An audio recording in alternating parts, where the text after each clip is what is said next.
आपल्या लाडक्या श्रीकृष्णाचं द्वारकाधाम आणि महादेवांचं नागेश्वर ज्योतिर्लिंग एकाच सिटीमध्ये आहेत. आम्ही रात्री 11 वाजता वेरावल स्टेशनवरून सोमनाथ ओखा एक्सप्रेस पकडली, जी सकाळी 7 वाजता द्वारका स्टेशन पोहोचते. स्टेशनवरून द्वारका सिटी फक्त 2 किलोमीटरवर आहे. आम्ही स्टेशनवरून ज्या ऑटोने हॉटेलवर आलो त्यांच्याकडूनच रेंटवर स्कूटी घेऊन आधी पेट्रोल भरून नाश्ता करायला गेलो, कारण आमच्या हॉटेलच्या रूममध्ये क्लिनिंग सुरू होतं.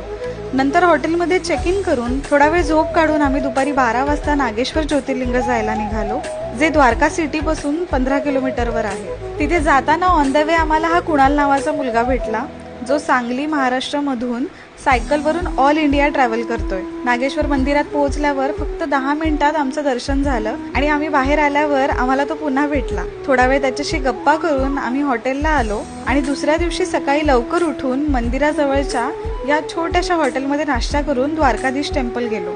पण सकाळी 8 ते 9:15 दरम्यान श्रीकृष्णाचा शृंगार केला जातो, त्यावेळी मंदिरात दर्शन बंद असतं. म्हणून आम्ही मंदिराजवळच्या गोमती घाटवर गेलो आणि इथे इतकं प्रसन्न वाटलं. द्वारकाधीश मंदिरात दर्शनासाठी आम्हाला 20 मिनिटं लागली आणि दर्शन झाल्यावर हॉटेलला जाऊन चेकआउट करून आम्ही सकाळी 11ची ट्रेन पकडून मुंबईला परत आलो.